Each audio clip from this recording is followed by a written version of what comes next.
Terima kasih. Setiap hati kita boleh terbuka. Biarlah Roh Kudus menjamahmu. Terima kasih Tuhan. Bolehlah kita masuk ke dalam hadirat-Nya, sembah Dia dan ucapan syukur. Yesus sungguh baik. Terima kasih Allah Tuhan. Setiap kita boleh masuk ke dalam hadirat-Nya, kita mau memuji Dia, bahwa Dia layak disembah. Haleluya Yesus. Inilah kami Tuhan. Terima kasih buat kehadirat-Mu, jamalah kami. Lawati kami Tuhan. Oh, terima kasih Yesus. Oh, sungguh sangat baik dalam kehidupan kami Tuhan. Oh, glory, haleluya. Terima kasih, jamalah kami Tuhan. Terima kasih Tuhan untuk setiap kebaikan-Mu pagi hari ini. Lawati kami dalam kasih-Mu Tuhan. Kami sangat bersyukur dan bersyukur. Inilah kami Tuhan. Terus pegang kami dalam setiap kehidupan kami. Bahwa Engkau sudah melayakan kami oleh karena perkenanan-Mu Tuhan. Karena pengorbanan-Mu, karena darah-Mu Tuhan. Dan hari ini kami boleh ada. Kami boleh hidup juga karena kemurahan-Mu Tuhan.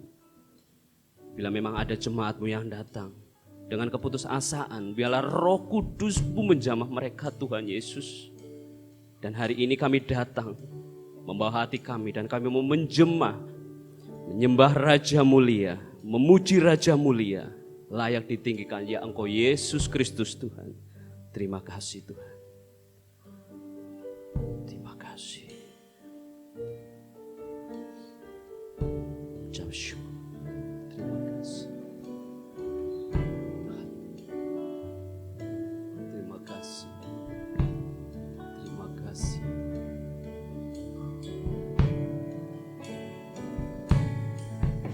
Bapa, amin. Engkau sungguh baik,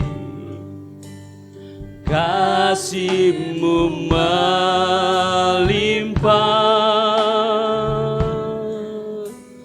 di hidupku, oh Bapa.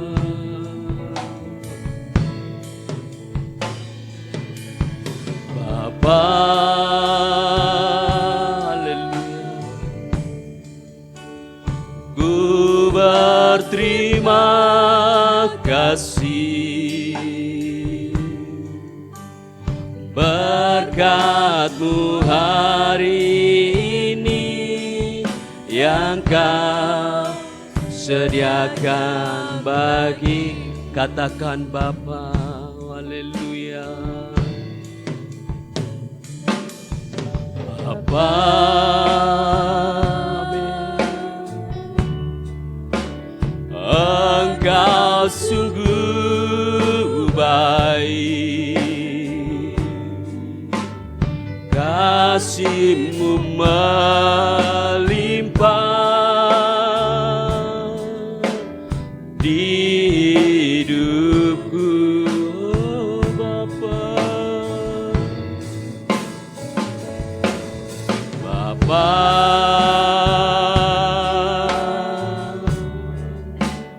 ku berterima kasih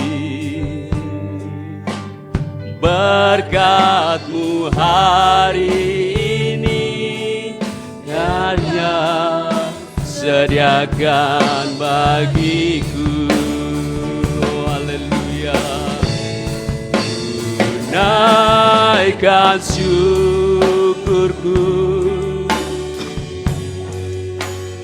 buat hari yang Kau beri, tak habis-habisnya kasih dan rahmat-Mu. Haleluya. Selalu baru dan tak pernah terlambat pertolongan-Mu. Besar setiap-Mu di sepanjang hidupku. Mari jemaat Tuhan kita bangkit berdiri. Kita angkat pujian dengan sungguh-sungguh, katakan ucapan syukur. Bapa, haleluya, amin. Engkau sungguh baik, Engkau sungguh baik. Kasih-Mu melimpah di hidupku, Bapakku. Bapa, haleluya, ku berterima kasih. Ku berterima kasih berkat-Mu hari ini yang Kau sediakan bagiku. Ku naikkan syukurku Tuhan, ku naikkan syukurku. Oh Yesus, terima kasih buat hari yang Kau beri. Tak habis-habisnya kasih dan rahmat-Mu selalu baru, selalu baru dan tak pernah terlambat pertolongan-Mu. Besar setiap-Mu di sepanjang hidupku. Ku naikkan syukurku, ku naikkan syukurku. Oh haleluya, buat hari yang Kau beri. Tak habis-habisnya kasih dan rahmat-Mu selalu baru ya Tuhan, selalu baru dan tak pernah terlambat pertolongan-Mu. Besar setiap-Mu di sepanjang hidupku. Terima kasih, selalu baru berkat-Mu buat kami Tuhan. Terima kasih Tuhan, kami bersyukur dan bersyukur Tuhan. Terima kasih, oh Shilabala, terima kasih Kau melawat kami Tuhan.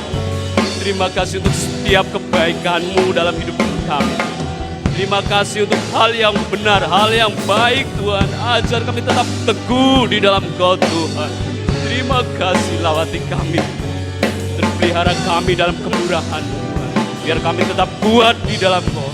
Haleluya, terima kasih Yesus. Kami bersyukur. Terima kasih setiap berkat-Mu. Sembah Dia dengan ucapan syukur-Mu. Oh haleluya. Jamalah kami hadir di dalam setiap kemurahan-Mu Tuhan, supaya kami terus berkemenangan di dalam Kau Tuhan. Terima kasih, oh, terima kasih. Katakan,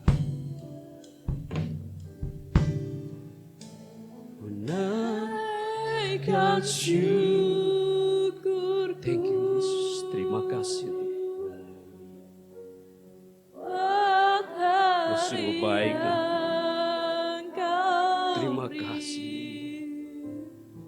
Haleluya untuk setiap berkat. Kasih dan rahmat-Mu selalu baru, selalu baru. Selalu baru dan tak pernah terlambat pertolongan-Mu. Besar setiamu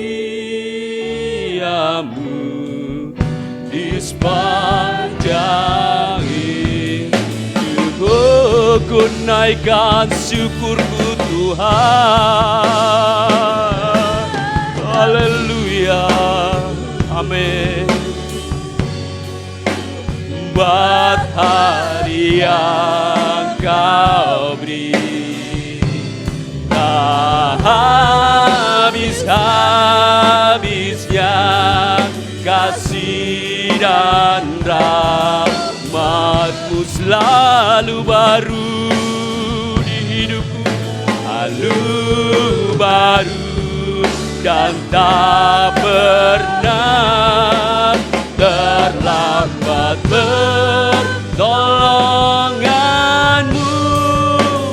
Besar setiamu di sepanjang hidupku. Besar setiamu, besar setiamu, besar setiamu. Besar setiamu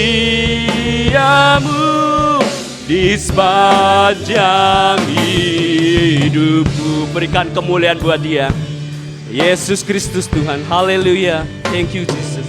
Engkau sudah memberkati kami. Kami mau bergirang dan memuliakan nama-Mu. Haleluya. Amin.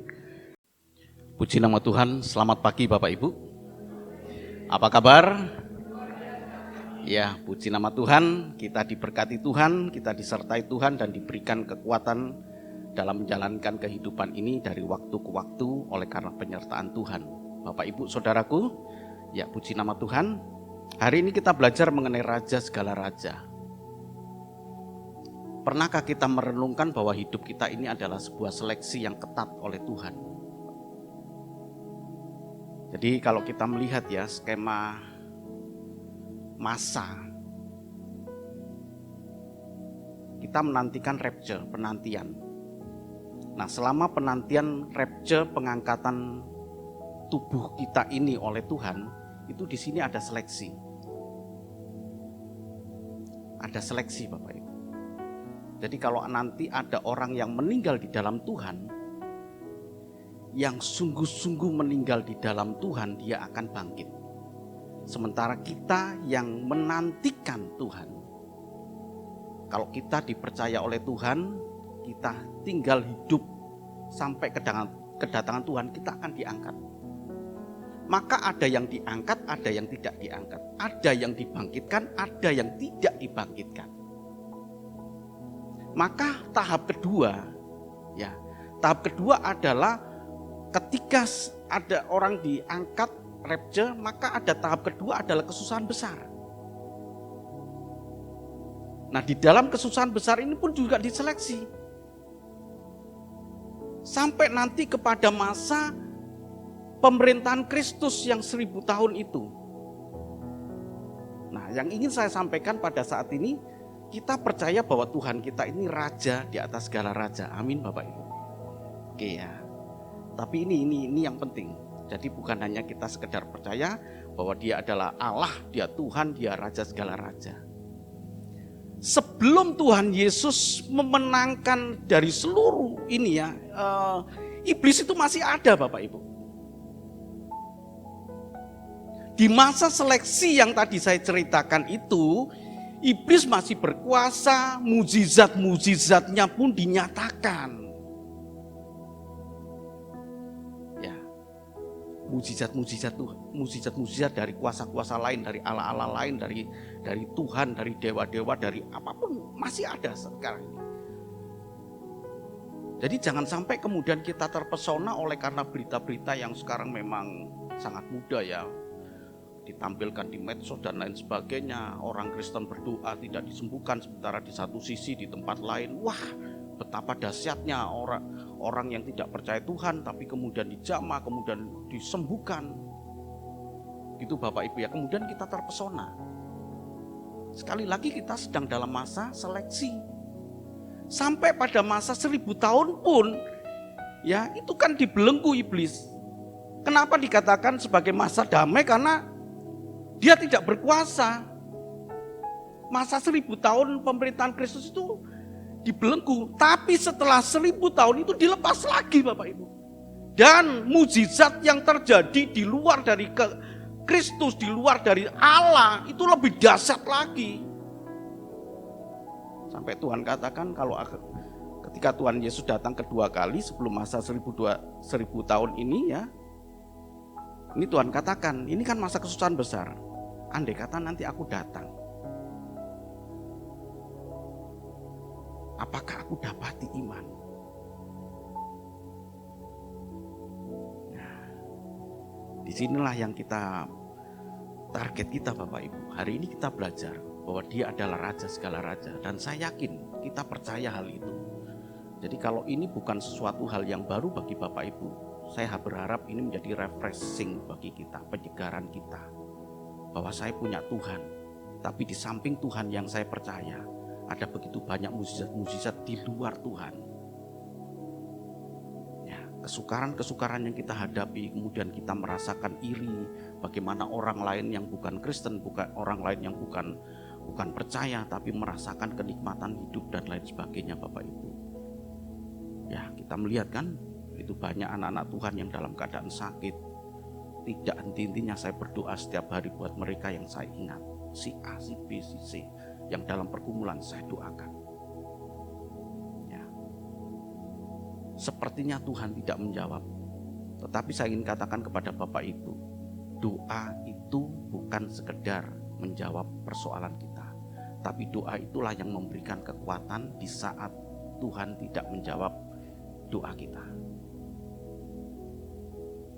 Hari ini kita belajar ya, dia adalah Raja segala Raja. Mari kita buka di dalam 2 Petrus 1 ayat 16 sampai dengan yang ke-19.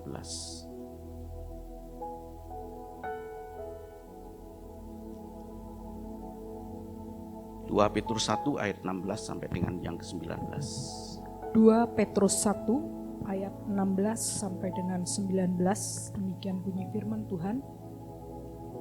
Sebab kami tidak mengikuti dongeng-dongeng isapan jempol manusia ketika kami memberitahukan kepadamu kuasa dan kedatangan Tuhan kita Yesus Kristus sebagai Raja, tetapi kami adalah saksi mata dari kebesarannya. Kami menyaksikan bagaimana ia menerima kehormatan dan kemuliaan dari Allah Bapa ketika datang kepadanya suara dari Yang Maha Mulia yang mengatakan, inilah anak yang kukasihi, kepadanya lah aku berkenan.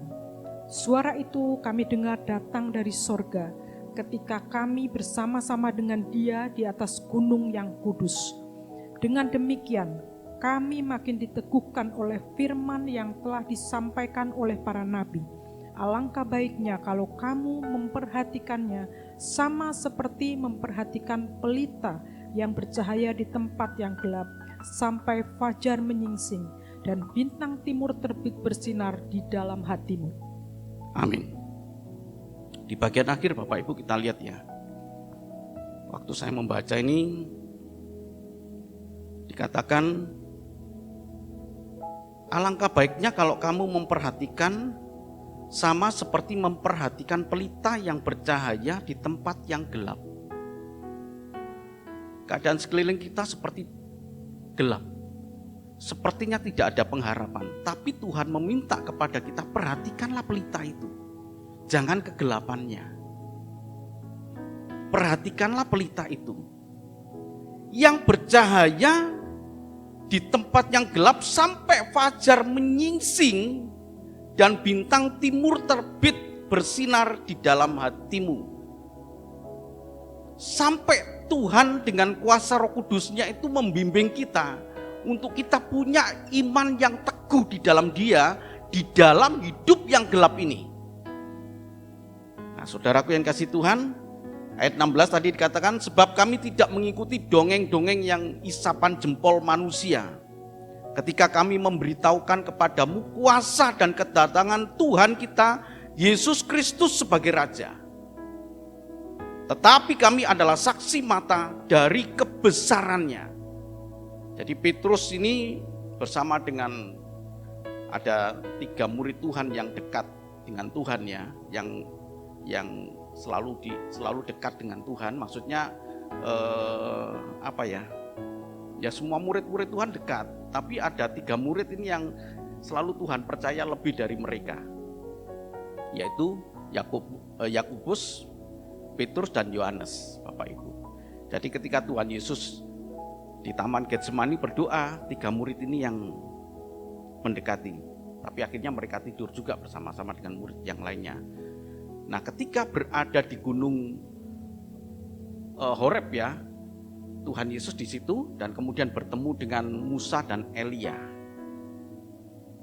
Ketika bertemu dengan Musa dan Elia, ini yang disaksikan di dalam 2 Petrus 1 ini, melihat kemuliaannya yang luar biasa di situ. Kemudian ada suara yang datang dari surga. Inilah anak yang kukasihi, kepadanya aku berkenan.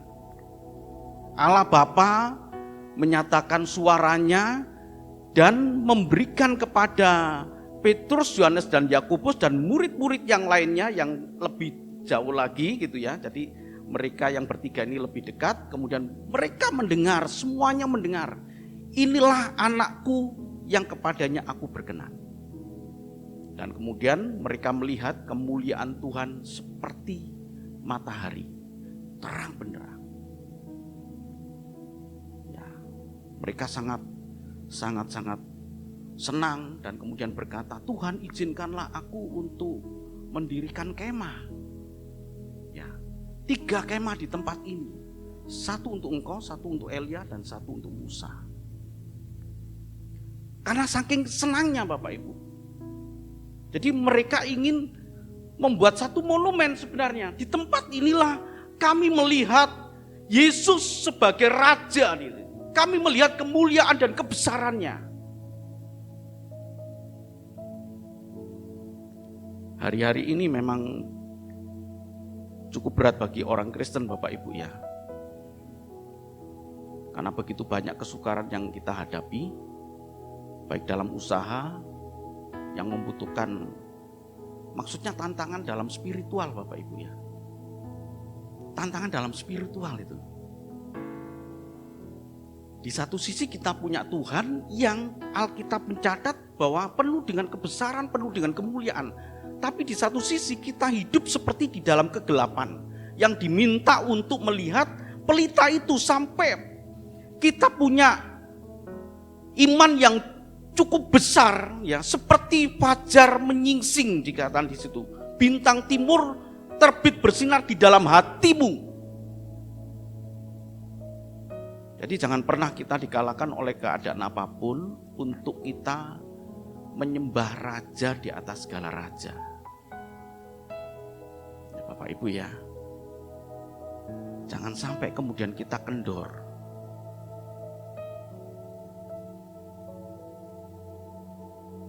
Ini adalah masa seleksi bagi kita.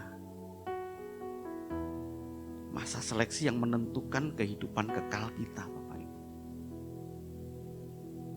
Saya sangat rindu suatu saat nanti kita memang diangkat semua. Lolos dalam masa seleksi itu. Kalau tidak nanti masuk dalam masa seleksi yang kedua. Kalau tidak lolos lagi masuk dalam seleksi masa yang ketiga. Yang makin berat. Di situ tantangannya makin berat. Sementara mukjizat-mukjizat di luar Tuhan makin dahsyat sehingga membuat kita terpesona.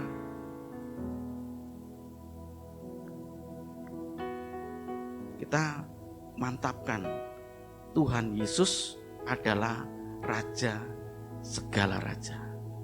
Ya. Apapun yang dia perbuat, Tuhan nyatakan kuasanya, Tuhan tidak nyatakan kuasanya, tidak akan memalingkan iman kita, karena iman kita ini seperti fajar yang menyingsing, yang terang di dalam hati kita ini. Jadi kenapa ayat ini cukup menarik untuk kita bahas Bapak Ibu? Ada dua bagian.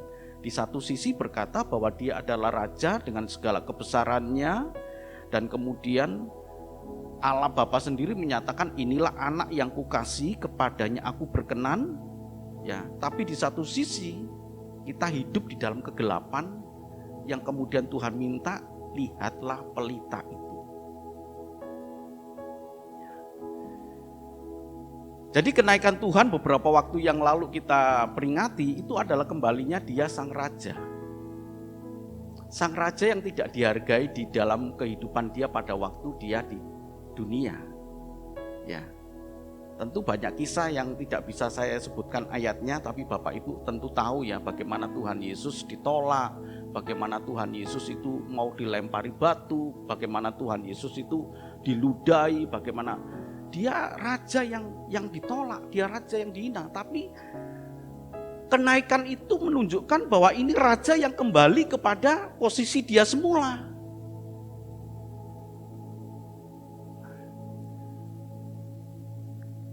Mika 5 ayat yang pertama. Mika Silakan 5 dibaca. ayat yang pertama. Sekarang engkau harus mendirikan tembok bagimu. Pagar pengepungan telah mereka dirikan melawan kita. Dengan tongkat mereka memukul pipi orang yang memerintah Israel. Mika ya. Mika 5 ayat 1. Tetapi engkau, hai Betlehem Efrata, hai yang terkecil di antara kaum-kaum Yehuda, daripadamu akan bangkit bagiku seorang yang akan memerintah Israel, yang permulaannya sudah sejak purbakala, sejak dahulu kala. Ya. Tetapi engkau, hai Betlehem Efrata, hai yang terkecil di antara kaum-kaum Yehuda, daripadamu akan bangkit bagiku seorang yang akan memerintah Israel, yang permulaannya sejak purbakala, sejak dahulu kala. Jadi Efrata itu adalah sekelompok kaum, sekelompok sekelompok marga yang tinggal di Bethlehem, dan kemudian itu menjadi besar. Ya. Sehingga dikatakan itu satu kota yang kecil ya. Hei Bethlehem Efrata, hei yang terkecil di antara kaum Yehuda. Jadi itu ada Yehuda, kemudian di situ ada kaum yang tinggal di Bethlehem, dan kemudian menjadi satu desa yang ada di sana. Daripada mula dari yang terkecil inilah kemudian muncul seorang raja. Seorang raja yang kerajaannya itu sudah ada sejak purbakala. Kapan? Nah, ini nanti akan saya sampaikan. Jadi Mika ini adalah seorang nabi kecil dari Moreset ya. Itu di dalam Mika 1 ayat yang pertama, adalah nabi sejaman dengan Nabi Yesaya. Yang bernubuat, artinya pada waktu dia bernubuat, kenabiannya itu dimulai pada zaman Raja Yotam, sekitar tahun 756 sampai dengan 741. Jadi dia itu hidup, Mika ini hidup ya, itu mengalami 3 pemerintahan, yaitu Raja Yotam, Raja Ahaz, dan sampai kepada Raja Hizkia, dan terakhir 697 sebelum Masehi. Jadi itu kenabiannya Bapak Ibu, bukan lahirnya dia. Tapi dia ketika diangkat Tuhan untuk berbicara atas nama Tuhan, bernubuat itu, berkata-kata dalam nama Tuhan. Seperti saya pada saat ini bernubuat. Jadi dimulainya kenabiannya itu pada pemerintahan ini. Nah ini sejarah, artinya apa? Ini fakta, artinya ini nyata. bukan dongeng isapan jempol.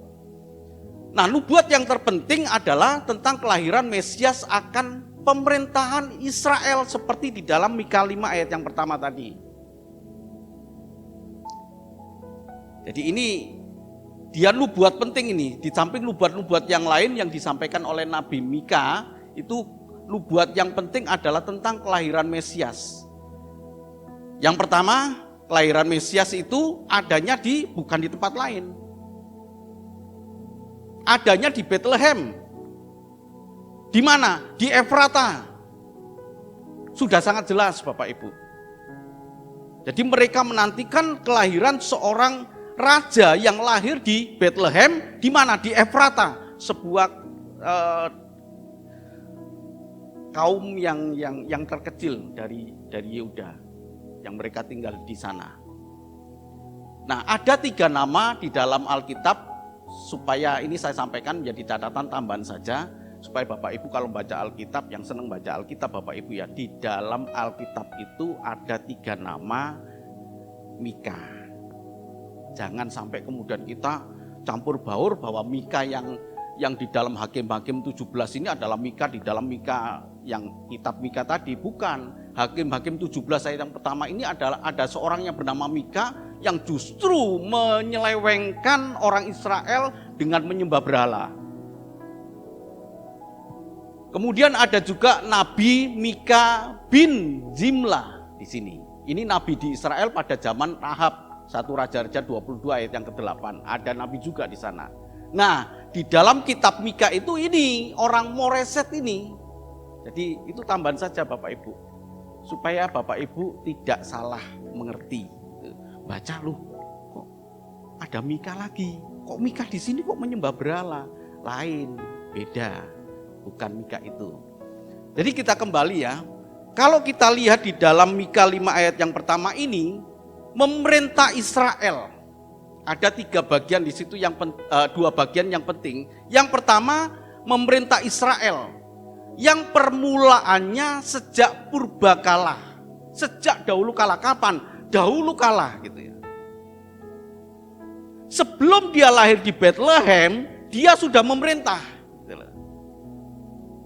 Ya kan, kalau kita pakai pikiran biasa kan nggak nyambung Bapak Ibu. Dia belum lahir kok. Itu 700 berapa tahun itu dimulainya nubuat ini ya. Kan 700 pada zamannya Nabi Yesaya ini ya. Ya, Nabi Yesaya ini kan sejaman dengan Nabi Yesaya. Sekitar 756. Tapi dia sudah memerintah Israel, padahal belum lahir gitu loh. Lalu di mana pemerintahannya itu, di mana? Di surga.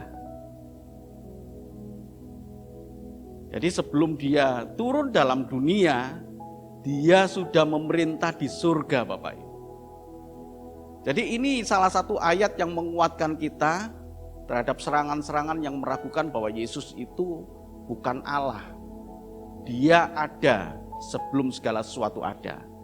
Dialah yang memerintah di surga. Sebelum dia lahir, dia sudah memerintah. Ya. Jadi memerintah Israel.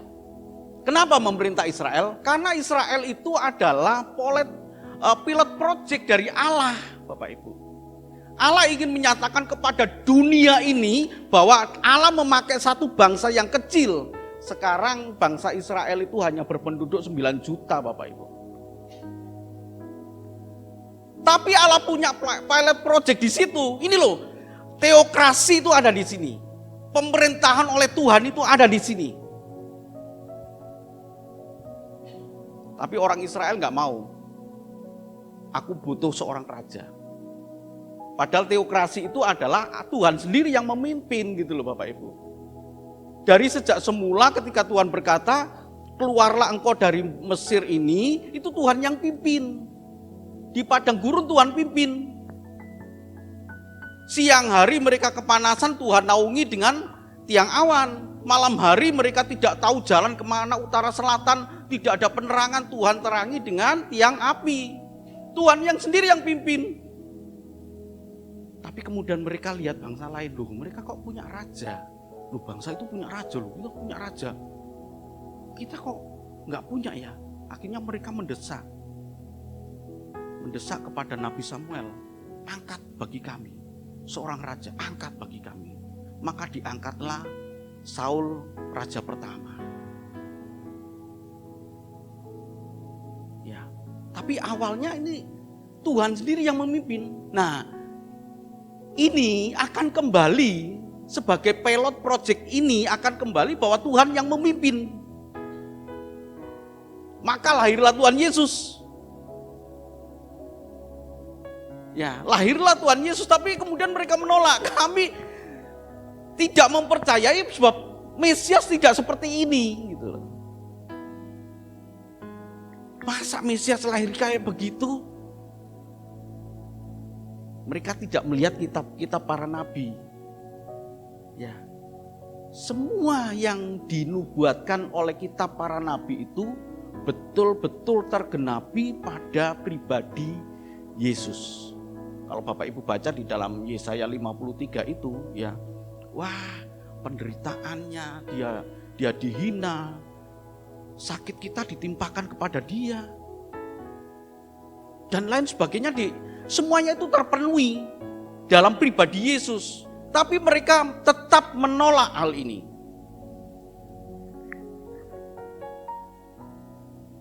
Suatu hari nanti, ya, Israel ini sudah Tuhan tentukan. Kalau Bapak Ibu baca di dalam kitab Wahyu ya, itu nanti setiap suku akan terwakili di surga. Ada 12 suku, setiap suku akan diambil 12.000 orang. 12.000 orang. Ya, sehingga muncul di dalam kitab Wahyu itu 144.000. Untuk apa? Untuk memuji, memimpin puji-pujian yang bukan dari bangsa lain. Ini kehebatannya. Jadi sekalipun itu bangsa kecil, tapi Tuhan tetap ada di dalam bangsa itu. Tidak mungkin punah, walaupun Presiden Turki Erdogan ya, itu berkata kami akan memusnahkan Israel. Ya, tidak mungkin punah. Tidak mungkin punah. Ya Bapak Ibu, kemarin saya membaca di Google ya, penemuan terbaru dari orang Israel itu yang tidak bisa ditemukan oleh orang lain. Jadi dia menemukan teropong yang bisa menembus, sebuah kamera yang bisa menembus rintangan. Jadi dia teropong, orang lain kan meneropong mana yang terlihat aja. Tapi kalau orang Israel penemuan terbaru, sudah tahu siapa yang ada di dalam gedung itu. Jadi kalau mau perang dia sudah tahu di situ ada anak-anaknya enggak. Kalau ada anak-anaknya dia tidak akan serang. Supaya kami tidak salah serang. Coba kalau bukan Tuhan. Ya, ini bangsa yang luar biasa Bapak Ibu ya. Kota kecil lah, bangsa kecil gitu ya. Tapi Tuhan memerintah di sana. Tuhan memerintah. Permulaannya pemerintahannya sudah ada sejak purbakala.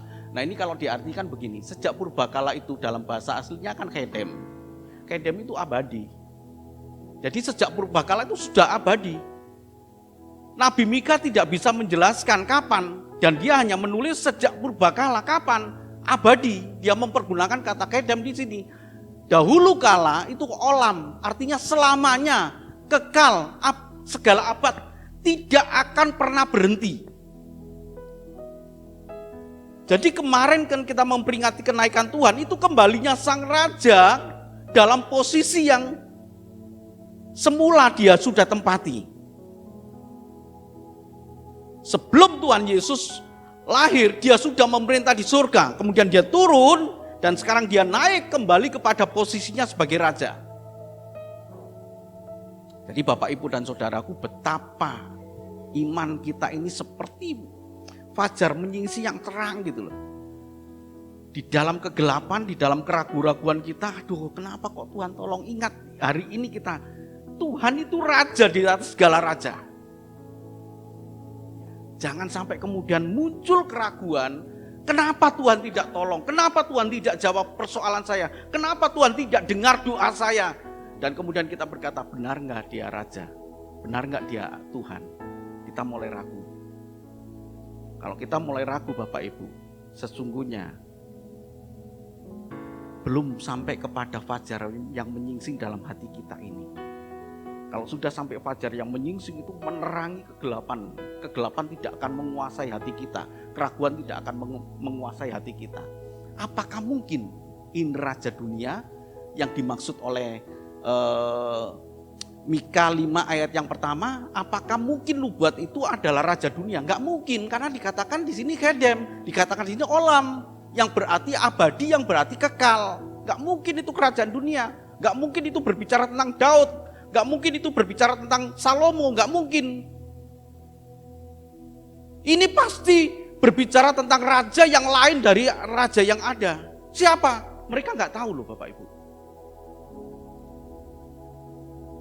Dan semakin lama dengan berjalannya waktu, akhirnya kita mengetahui.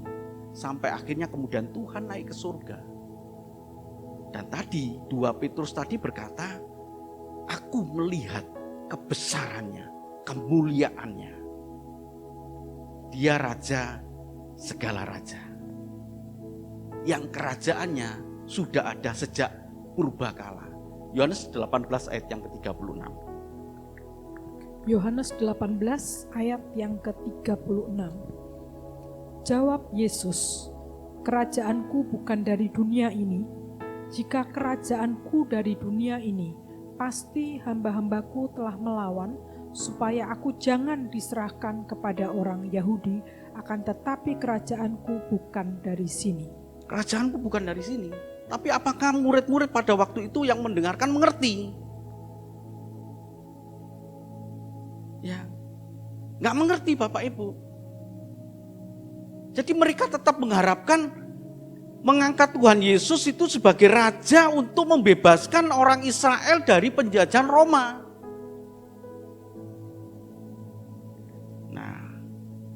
Dalam Yohanes tadi dikatakan ayat yang ke-36, kerajaanku bukan dari sini.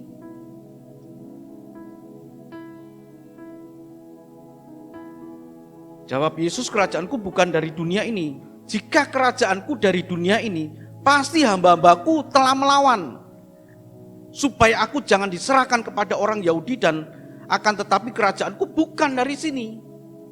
Kalau Yesus punya kerajaan dari dunia, maka mereka Petrus itu akan melawan untuk mempertahankan. Tapi kenyataannya Tuhan katakan, kerajaanku bukan dari dunia ini. Jadi Bapak Ibu dan Saudaraku, inilah yang digenapi Tuhan. Ketika Tuhan Yesus naik ke surga, dia kembali dalam posisi sebagai raja. Amin. Ya. 1 Korintus 15 ayat 23 sampai dengan 26. Ya. Nah, ini Bapak Ibu yang tadi saya sampaikan. 1 Korintus 15. 1 Korintus 15 ayat 23 sampai dengan 26. Tetapi tiap-tiap orang menurut urutannya, Kristus sebagai buah sulung, sesudah itu mereka yang menjadi miliknya pada waktu kedatangannya. Kemudian tiba kesudahannya, yaitu bila mana ia menyerahkan kerajaan kepada Allah Bapa, sesudah ia membinasakan segala pemerintah, kekuasaan dan kekuatan. Karena ia harus memegang pemerintahan sebagai raja sampai Allah meletakkan semua musuhnya di bawah kakinya. Musuh yang terakhir yang dibinasakan ialah maut. Musuh yang terakhir yang dibinasakannya adalah maut. Jadi di dalam 1 Korintus 15 ini ayat 23 sampai dengan 26 ini dikatakan ada kebangkitan orang mati dan orang hidup. Ayat 23 tadi. Ada kebangkitan. Jadi pada waktu kebangkitan orang mati dan orang hidup itu, Yesus datang sebagai raja. Yesus datang sebagai raja. Dan kemudian sampai kepada kerajaan 1000 tahun ayat yang ke-24 dikatakan, kemudian tiba kesudahannya, yaitu bila mana ia menyerahkan kerajaan kepada Allah Bapa supaya ia membinasakan segala pemerintahan, kekuasaan dan kekuatan. Itu dibelenggu Bapak Ibu. Sampai muncul kerajaan damai, kerajaan Kristus. Dia raja. Jadi dia sudah ada sebagai raja, nanti dia datang, kita melihat kemuliaannya, itu yang kita nantikan, ya, dia datang dalam kemuliaannya. Ya, luar biasa Bapak Ibu ya. Wah, itu kita nantikan itu. Jangan sampai kita tertinggal. Jangan sampai kita tertinggal. Sampai kemudian Tuhan Yesus datang kembali dan kemudian membelenggu semua kekuatan itu. Dia datang sebagai raja. Dan kemudian pada ayat 25 ini kerajaannya itu kekal. Setelah masa 1000 tahun dilepas dan kemudian dia memerintah bersama-sama dengan orang-orang kudusnya. Ayat 25 berkata, karena ia harus memegang pemerintahan sebagai raja sampai Allah meletakkan semua musuhnya di bawah kakinya. Ini endingnya, musuh yang terakhir yang dibinasakan ialah maut. Habis lagi. Ya, tidak ada lagi kuasa-kuasa yang jahat. Kalau Bapak Ibu nanti baca ya, nanti di bagian terakhir nanti saya sampaikan. Nah ini Bapak Ibu. Jadi ini ayat 25 ini berbicara tentang di dalam kitab Wahyu, ya, kerajaannya yang kekal. Setelah kerajaan 1000 tahun, maka Tuhan Yesus memerintah bersama-sama dengan orang-orang yang sungguh-sungguh. Yang disebut kita ini raja, dia adalah raja dari segala raja. Jadi raja segala raja, Matius 25 ayat 31 dan 34. Ya, tolong dibaca ini. Ya, ini Bapak Ibu ya, yang kedatangan Kristus yang nanti menjemput kita. Silakan. Matius 25 ayat 31 dan 34. Apabila Anak Manusia datang dalam kemuliaannya dan semua malaikat bersama-sama dengan Dia, maka ia akan bersemayam di atas tahta kemuliaannya. Ayat yang ke-34, dan raja itu akan berkata kepada mereka yang di sebelah kanannya, mari, hai kamu yang diberkati oleh Bapakku, terimalah kerajaan yang telah disediakan bagimu sejak dunia dijadikan. Amin. Ada pengharapan Bapak Ibu. Amin. Ada pengharapan. Suatu saat Tuhan Yesus akan berkata, ya, di dalam ayat yang ke-34 tadi berkata, dan raja itu berkata kepada mereka yang di sebelah kanan, bukan kiri. Kiri adalah kambing, kanan adalah domba. Kristen kambing dan Kristen domba itu beda. Kristen kambing itu Kristen Bapak Ibu, tapi tidak sungguh-sungguh. Ya, tetap Kristen, tapi punya hati yang tidak baik, iri hati, dendam, marah, perselisihan, percabulan, perzinahan dan lain sebagainya. Itu Kristen. Nah, Tuhan tahu nih. Ya. Sekarang belum ada penghakiman loh Bapak Ibu ya. Belum ada penghakiman ya. Jadi orang mati, beberapa waktu yang lalu saya diskusi dengan seorang pendeta, ya, karena ada pendeta yang meninggal kemudian itu belum masuk surga, masih ada di penantian. Cuma dipisahkan berdasarkan perbuatan baik dan jahat saja. Jadi ada Firdaus, ada, sebenarnya semuanya itu Hades Bapak Ibu. Tapi konotasi Hades itu adalah tempat yang tidak baik. Jadi Firdaus itu adalah Hades yang baik. Kemudian ada satu tempat yang panas, yang bukan neraka, belum neraka. Nah, hati-hati di situ. Kita masuk yang mana di dalam penantian itu? Dalam penantian Tuhan Yesus nanti datang ke surga, datang ke bumi ini, penantiannya itu. Jadi belum. Nanti begitu Tuhan Yesus datang, Matius 25 ini ayat 31, dia akan datang dalam kemuliaan, baru di situ ada pengadilan. Baru nanti ada pengadilan di situ. Dia datang mengadili yang hidup dan mati, perbuatannya baik dan jahat akan diadili semuanya.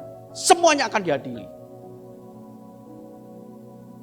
Jadi hari-hari ini harus kita berjuang keras Bapak Ibu. Jangan pernah meremehkan tentang salib. Ya, salib ya. Salib itu adalah balance, jadi keseimbangan hidup kita. Jangan hanya sekedar yang penting saya berbuat baik, yang penting saya tidak menipu, yang penting saya tidak merugikan orang lain, salib di sini. Tapi bagaimana hubungan kita dengan Allah?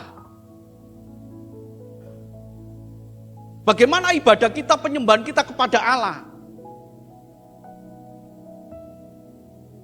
Kedua-duanya balance. Jangan kita menyembah kepada Tuhan tapi kita menyakiti orang lain. Itu kambing. Yang dimaksud domba itu adalah orang yang punya hubungan dengan Allah, sementara dia juga punya kasih kepada sesama sebagai bukti bahwa saya punya Allah. Buktinya apa punya Allah? Saya mengasihi orang lain. Iman tanpa perbuatan adalah mati. Mati. Iman tanpa perbuatan adalah mati. Nah, di situ. Ini perjuangan kita selama kita hidup, Bapak Ibu. Supaya kita masuk ke dalam Matius 25 ayat 34 yang kemudian dia berkata di sebelah kanan itu dipisahkan. Jadi penggunaan kata anak manusia sebutan Tuhan Yesus yang telah mereka kenal di dalam dunia ini selama ini sehingga dipergunakan kata anak manusia itu akan datang. Ya. Anak manusia dalam kemuliaannya, ini hal yang unik loh, anak manusia kok dalam kemuliaannya. Anak manusia yang mereka kenal yaitu Tuhan Yesus selama dalam sebagai manusia akan datang dalam kemuliaan. Diiringi semua malaikat, surga kosong Bapak Ibu, nggak ada malaikat. Semua malaikat akan turun untuk apa? Wah, ini untuk apa? Kita terhormat sekali untuk menyambut kita. Untuk menyambut kita. Jadi kalau nanti ada orang yang mati, yang tidak di dalam Tuhan, dia akan tetap tinggal di dalam dunia orang mati sampai nanti baru dibangkitkan pada waktu penghakiman yang kedua. Ya. Tapi kita yang sungguh-sungguh, urutannya tadi firman Tuhan katakan urutannya itu yang mati dulu. Kemudian kita, wah senang sekali.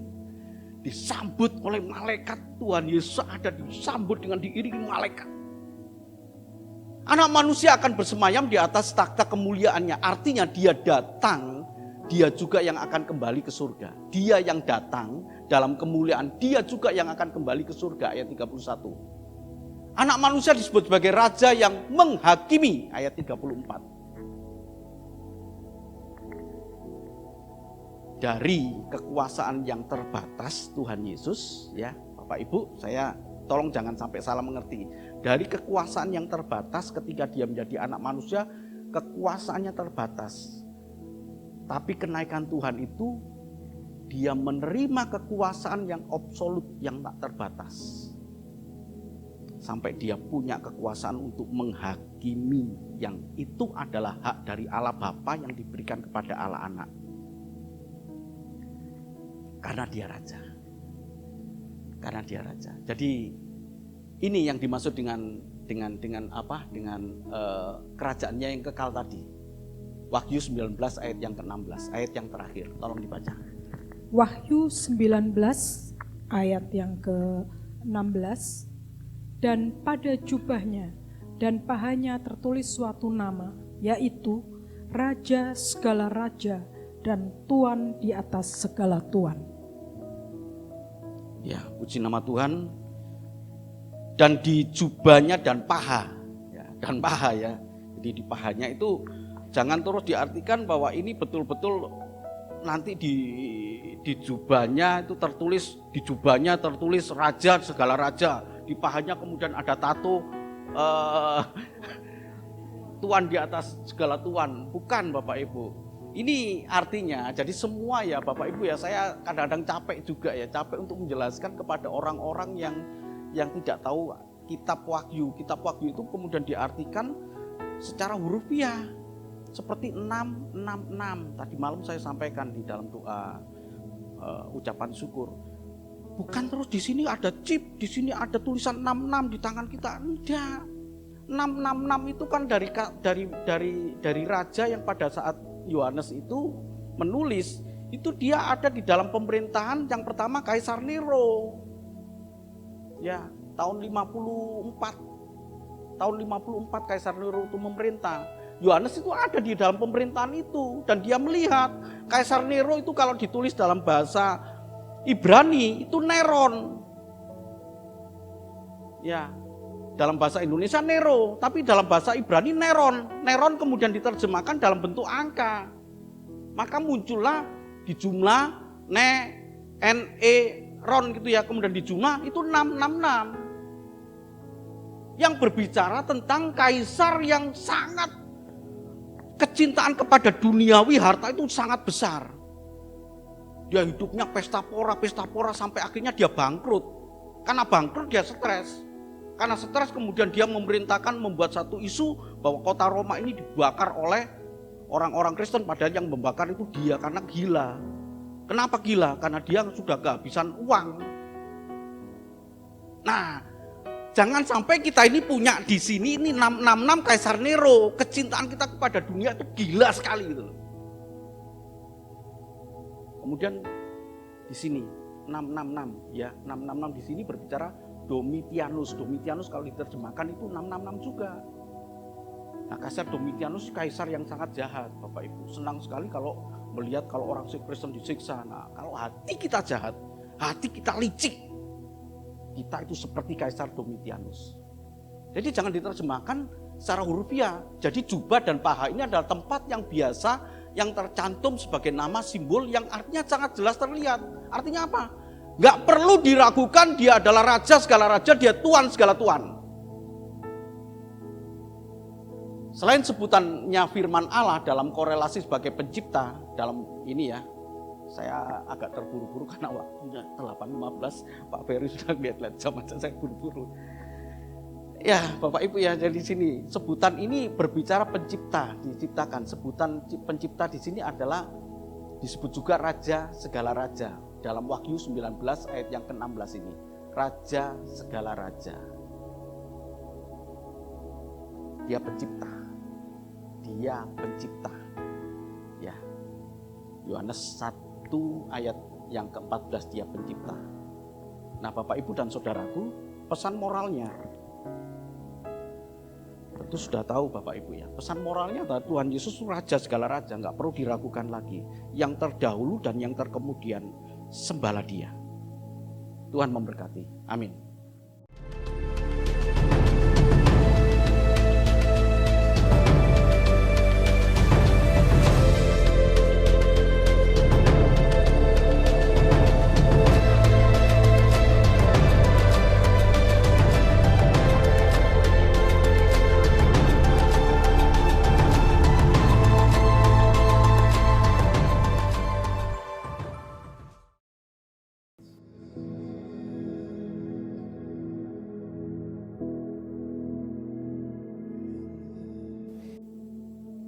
Ya puji nama Tuhan, Bapak Ibu Saudaraku yang kasih Tuhan, pada ibadah kali ini kita akan bersekutu dengan tubuh dan darah Tuhan. Bapak Ibu yang ada di rumah secara online bisa mempersiapkan roti dan juga anggur kalau ada. Jika tidak ada bisa mengganti dengan minuman yang lainnya, bisa sirup, bisa teh, ya, bisa yang ada, tetapi dengan satu keyakinan mewakili tubuh dan darah Tuhan. Mari kita akan persiapan diri kita untuk bersekutu dengan tubuh dan darah Tuhan. Bapa, kami sungguh bersyukur kepada Engkau Tuhan. Firman-Mu telah kami dengar Tuhan. Kami ingin menyatakan cinta kami kepada Engkau Tuhan dengan cara mempersembahkan tubuh kami ini. Bukan hanya sebagai satu persembahan yang hidup, yang kudus dan yang berkenan, tetapi dengan segala apa yang bisa kami lakukan, potensi-potensi yang ada, yang bisa kami persembahkan kepada Engkau Tuhan, sehingga itulah yang menyenangkan hati Engkau. Terima kasih ya Tuhan Yesus, terima kasih. Di tangan kami ini ada roti sebagai lambang tubuh Tuhan, dan anggur sebagai lambang darah Kristus yang sebentar akan kami makan dan minum. Dan inilah kebenaran firman Tuhan. Sebab apa yang telah kuteruskan kepadamu telah aku terima dari Tuhan, yaitu bahwa Tuhan Yesus pada malam waktu ia diserahkan mengambil roti, dan sudah itu ia mengucap syukur atasnya. Ia memecah-mecahkannya dan berkata, inilah tubuhku yang diserahkan bagi kamu, perbuatlah ini menjadi peringatan akan aku. Mari kita angkat roti dengan tangan kanan kita lebih tinggi dari kepala kita, hormat akan tubuh Tuhan. Bukankah roti yang kita pecah-pecahkan adalah persekutuan dengan tubuh Kristus? Dalam nama Tuhan Yesus kita makan tubuh Tuhan ini.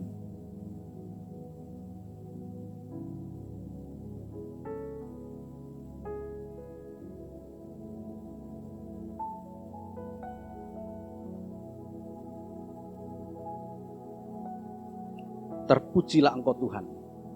Dan sekarang saudaraku yang kasih Tuhan, kita ambil gelas yang berisi anggur ataupun penggantinya sebagai lambang darah Kristus.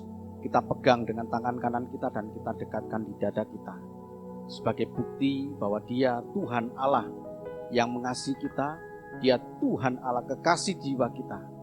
Dan inilah firman-Mu Tuhan. Demikian juga Ia mengambil cawan sesudah makan lalu berkata, cawan ini adalah perjanjian baru yang dimeteraikan oleh darahku. Perbuatlah ini setiap kali kamu meminumnya menjadi peringatan akan aku. Mari kita angkat gelas kecil ini lebih tinggi dari kepala kita. Hormat akan darah Kristus. Bukankah cawan pengucapan syukur yang atasnya kita ucapkan syukur adalah persekutuan dengan darah Kristus? Darah Kristus, dalam nama Tuhan Yesus kita minum darah Tuhan ini.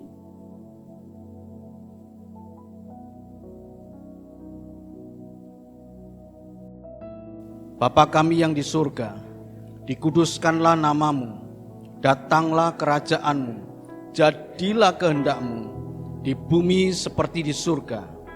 Berikanlah kami pada hari ini makanan kami yang secukupnya, dan ampunilah kami akan kesalahan kami, seperti kami juga mengampuni orang yang bersalah kepada kami. Dan janganlah membawa kami ke dalam pencobaan, tetapi lepaskanlah kami daripada yang jahat. Karena Engkaulah yang empunya kerajaan dan kuasa dan kemuliaan sampai selama-lamanya. Amin. Terima kasih Tuhan.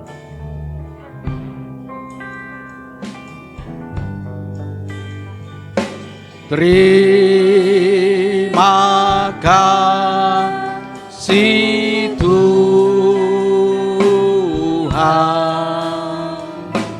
Terima kasih Tuhan.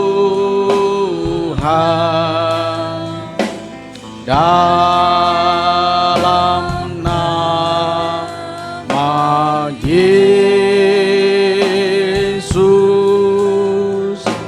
terima kasih Tuhan. Haleluya.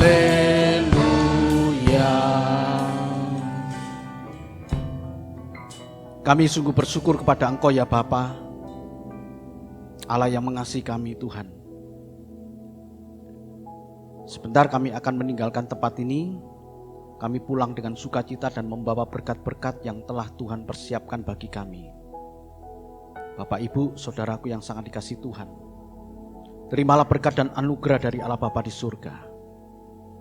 Kasih dan cinta Tuhan kita Yesus Kristus, anaknya yang tunggal, dan penghiburan kekuatan dari kuasa Roh Kudus menyertai kita mulai saat ini, esok, bahkan sampai Maranatha Tuhan Yesus datang menjemput kita. Dia Allah yang sungguh baik, mengasihi kita, memberkati kita, melindungi kita. Dia Allah yang menyinari kita dengan wajahnya dan memberikan kepada kita kasih karunia. Dia Allah yang menghadapkan wajahnya kepada kita dan memberikan damai sejahtera. Kami terima segala berkat ini dengan ucapan syukur hanya di dalam satu nama yang kami kasihi, dalam nama Tuhan Yesus Kristus. Terpujilah Engkau Tuhan. Haleluya. Amin. Tuhan memberkati, sampai kita bertemu pada jam-jam ibadah berikutnya. Tuhan memberkati. Besar setiamu, besar setiamu, besar setiamu, besar setiamu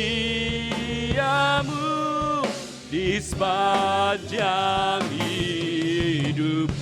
Berikan kemuliaan buat Dia, Yesus Kristus Tuhan. Haleluya. Thank you Jesus. Engkau sudah memberkati kami.